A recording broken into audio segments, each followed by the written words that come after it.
Welcome back नाज़रीन। कश्मीर के elections पे बात करेंगे। डॉक्टर हसन जफर साहब सीनियर एनालिस्ट हमारे साथ मौजूद हैं। डॉक्टर साहब, thank you so much for joining us. Doctor साहब, ये जो धांधली के इतने इल्ज़ामात लगाए जा रहे हैं कि किस हद तक सदाकत है इन तमाम इल्ज़ामात में?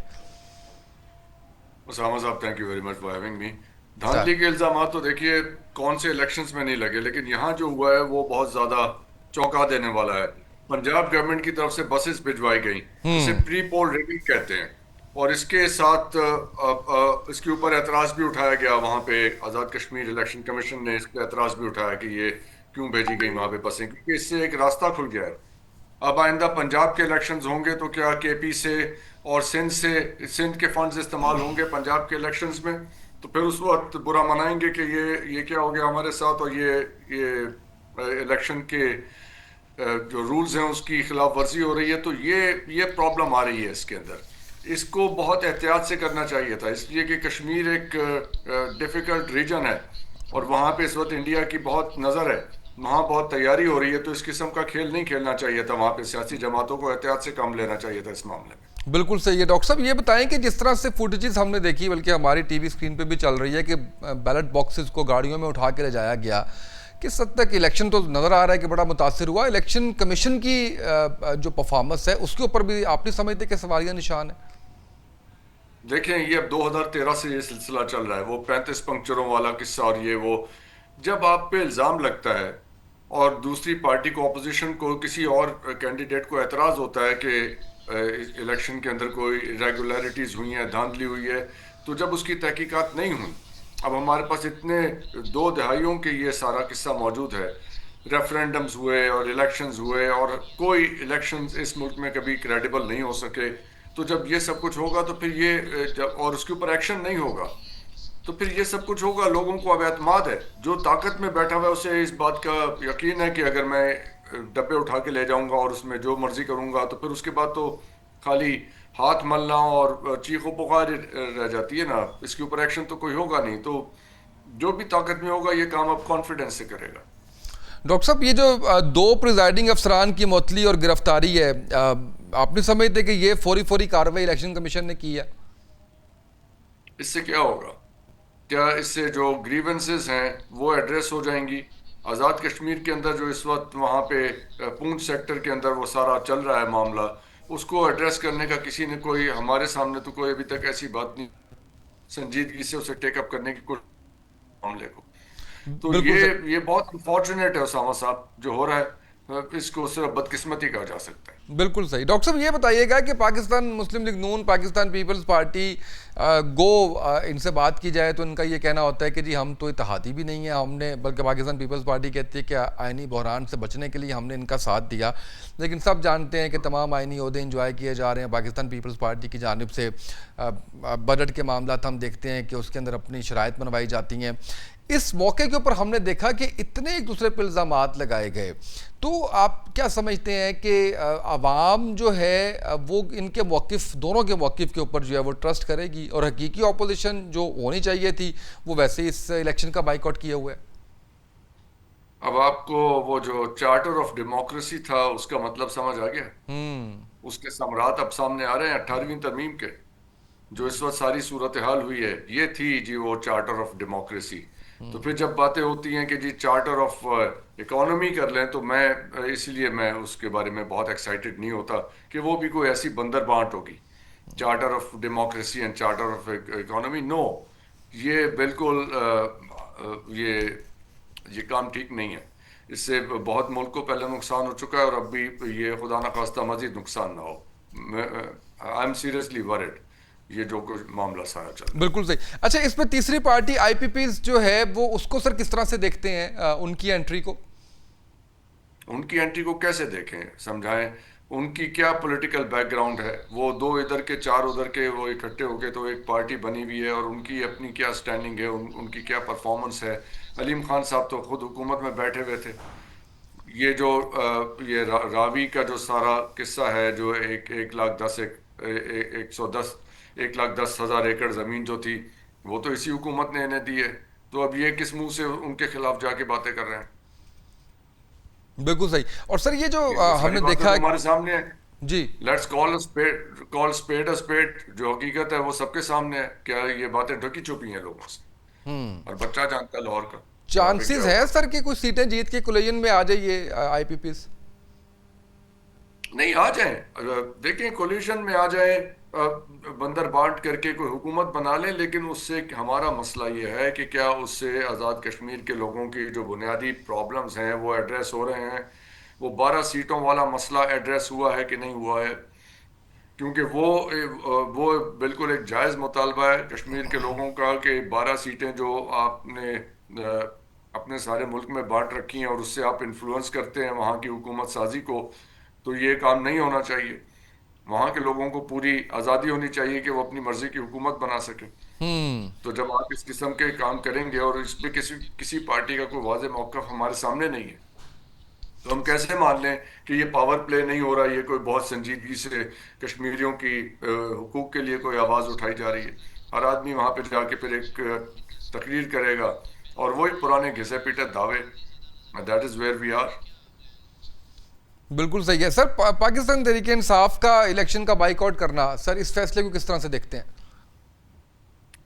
देखिए, दो तरीके से देखा जा सकता है। एक तो इलेक्शन का बायकॉट करके आप अपने लिए जो आपकी जो सियासी स्पेस है आप उसको छोड़ रहे हैं, तो सियासी हिसाब से तो ये एक अच्छा फैसला नहीं है।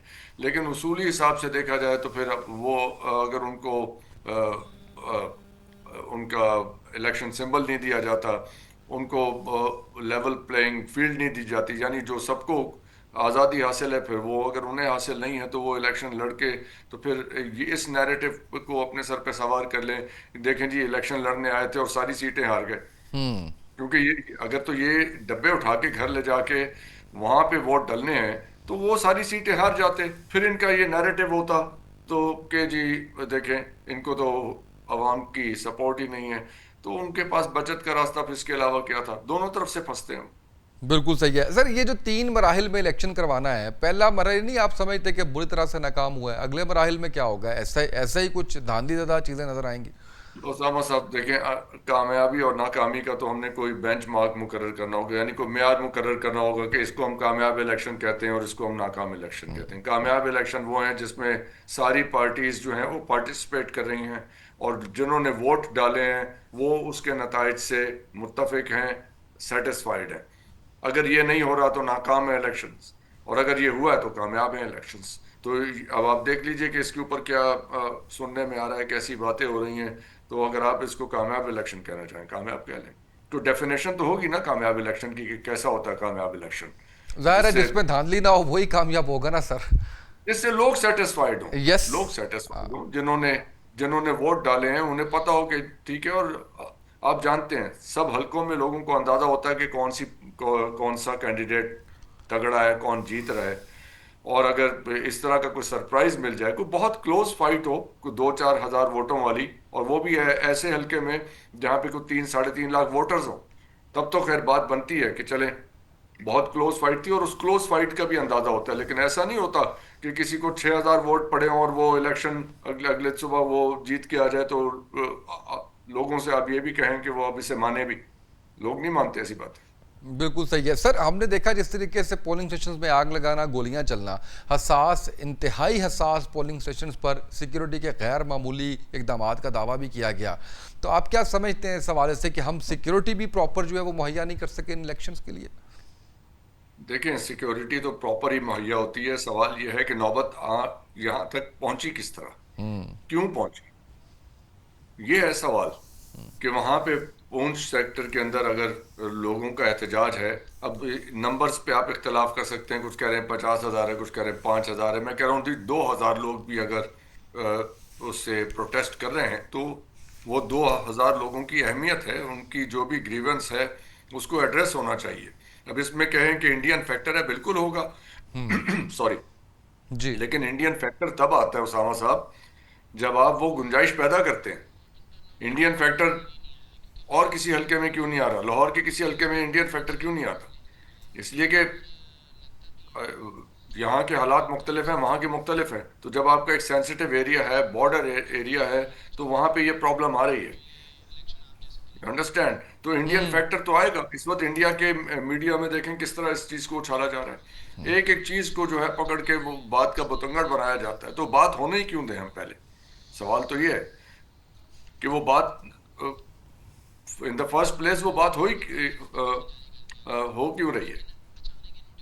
तो ये है प्रॉब्लम यहाँ पे इलेक्शंस का। तो ये इस तरह इलेक्शंस कराएंगे तो पहले डिस्क्रेडिटेड है सारे इलेक्शंस। फिर एक ऐसी हुकूमत बन जाएगी जिसको कोई नहीं मानेगा, जिसके ऊपर फिर शोर शराबा होगा, फिर बात वहीं की वहीं है। तो आपने इसको प्ले ग्राउंड बनाया हुआ है दो तीन पार्टियों ने इसके लिए, अपने लिए। तो बंदर बांट कर रहे हैं। तो अगर इससे कोई फायदा होता है तो देखते हैं कैसा फायदा होता है। सर कुछ जल्दबाजी की है हमने इलेक्शंस करवाने में, वेट कर लेना चाहिए था, जीबी इलेक्शंस के टाइम पे ही हमने अनाउंस कर दिया।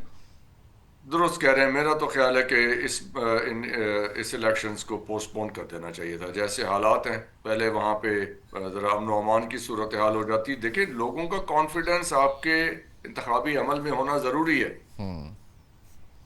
और ये 1980 का जमाना नहीं है कि लोगों को पता नहीं चलेगा। अब चीजें पता चल जाती हैं। तो ये अगर ये 80 और 90 की दहाई की प्ले बुक यूज कर रहे हैं, इसीलिए तो सारा प्रॉब्लम आ रहा है कि वो प्ले बुक अब चलती नहीं है। फिर आप मीडिया पे पाबंदी लगाएं, फिर आप सोशल मीडिया अकाउंट्स को ट्रैक करना शुरू कर दें, फिर लोगों को ट्रैक करें। ये इस बात का हल नहीं है। कब तक करेंगे और कितने लोगों को करेंगे, बिल्कुल सही। कितने लोग। बिल्कुल सही। और सर ये जो टर्न आउट बड़ा कम नज़र आया, जितना हमने अपने नुमाइंदों के थ्रू देखा, जितना हमने कैमरे की आंख से देखा, उसमें हमें इतना टर्न आउट नज़र नहीं आया। उसकी वजूहात भी आप समझते हैं कि यही कि वहाँ पे जो प्रोटेस्ट हो रहा है, वहाँ पे जिस तरह से मामलात हैं, यही वजह रही होगी? टर्न आउट का अच्छा ना होना तो इस बात की दलील है कि लोगों को आपके इंतखाबी अमल पे भरोसा नहीं है। साफ बात है। लोग आना ही नहीं चाहते। क्या करें आके। उन्होंने पहले इलेक्शंस देखे हैं पिछले। मैं फरवरी 24 के इलेक्शंस की खाली बात नहीं कर रहा। 18 के इलेक्शंस भी देखे, 13 के भी देखे, उससे पहले 2008 के भी देखे। तो सारे इलेक्शंस जब आपको पता है कि मैच फिक्स्ड है, तो कौन जाएगा घर से वक्त जाया करने के लिए। ये जो फिर फिर इल्ज़ामात आपको हैं सारे के सारे, फिर ये जो, आपको जी जी प्लीज़ सर कंप्लीट कीजिए। यस, फिर आपको जैसे समझ में आता है वैसे कर लें। फिर उस बाकी देखते हैं क्या होता है। बिल्कुल सही। और सर ये जो इल्ज़ामात हैं, राना सनाउल्लाह साहब इलेक्शन अभी शुरू नहीं हुआ तो उसी वक्त धांधली की बात करते हैं, फिर हम देखते हैं कि पाकिस्तान पीपल्स पार्टी शहरी रहमान साहिबा कहती हैं कि जानबूझ के मुतनाज़ बनाया जा रहा है, वफाकी हुकूमत किसी भी किस्म की मुदाखलत से गुरेज करे, ये नदीम अफजल चंद साहब जो है वो कह रहे हैं। तो ये बयानात भी कह लीजिए कि फ्रेंडली बयानात हैं। अगर ये मैच फिक्स्ड है तो सिर्फ आवाम की आंखों में धूल झोंकने की कोशिश की जा रही है। हम सब जानते हैं कि ये क्या बयान आते हैं। मतलब ये है कि आप हुकूमत में बैठे हुए हैं, मानते नहीं हैं, उस सारे सिस्टम का हिस्सा है, उससे आप उसके बेनिफिशरीज हैं। और इवन पीटीआई के बहुत से लोग इसके इस सिस्टम के बेनिफिशरीज हैं। मैं तो एक पीटीआई के एक बहुत बड़े लीडर हैं जिन्होंने बहुत हंगामा कर रखा था अब से कुछ अर्सा पहले। बहुत वो हर वक्त मीडिया में रहते थे। पता चला कि जी उनकी फैमिली के पास भी इसी हुकूमत का दिया हुआ ब्लू पासपोर्ट है। अब क्या करें जी। तो तीनों फिर ठीक है जी। बिला तफरीक जो है वो। हाँ हाँ, उन्होंने दुबई में वो लंबी चौड़ी जायदादें खरीदी। बिल्कुल सही है सर। और एक आखिरी चीज़ जो मैं आपसे जानना चाह रहा हूँ, वो ये बताइएगा कि क्या अवाम जो है वो अपना रिस्पांस दे चुकी कश्मीर के अंदर, वो जान चुकी कि हुक्मरान क्या कर रहे हैं उनके साथ?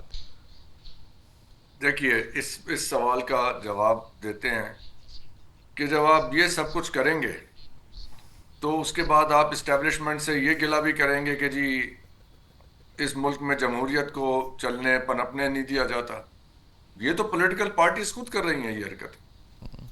तो फिर ये किस मुंह से जमहूरियत को डिफेंड करेंगी आके। फिर ये जमहूरियत के चैंपियन बन जाएंगे, फिर लेक्चर्स देंगे हमें जमहूरियत की अहमियत और अफादियत पे।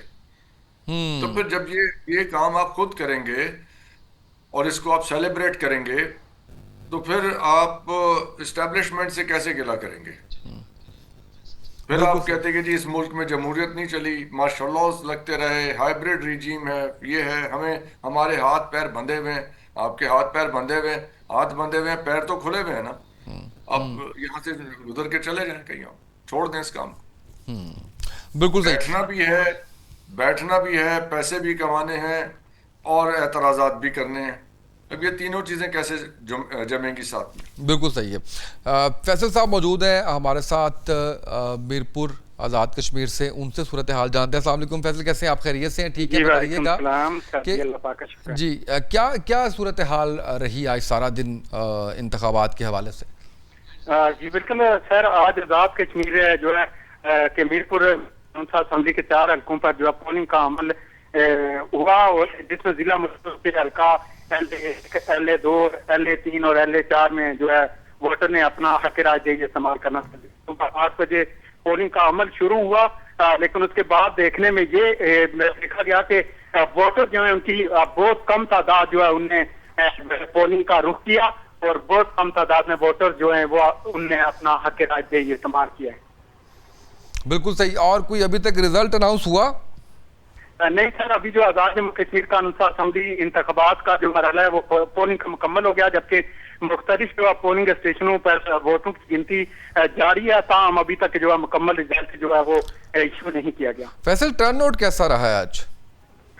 सर, टर्न आउट के हवाले से अगर बात की जाए तो जिला हाजीपुर के अंदर जो है आज वोटर की बहुत कम तादाद देखने को मिली है। इस हवाले से जो इलेक्शन कमीशन ने टाइम भी एक्स्ट्रा टाइम दिया। 5 बजे पोलिंग का जो अमल था वो मुकम्मल होना था, लेकिन उसके बाद जो है इलेक्शन कमीशन आज़ाद कश्मीर ने पोलिंग का वो टाइमिंग जो है वो बढ़ा दी गई, 6 बजे तक कर दी गई। लेकिन उससे ये आया कि 6 बजे तक भी लोगों की बहुत कम तादाद हमें देखने को मिली है। बिल्कुल सही। बहुत शुक्रिया आपका फैसल, आपने वक्त दिया। डॉक्टर हसन साहब, आपका शुक्रिया, आपने वक्त दिया। नाज़रीन, ब्रेक पे जाएंगे, वापस आते हैं, अगले टॉपिक पे बात करते हैं। हमारे साथ रहिएगा।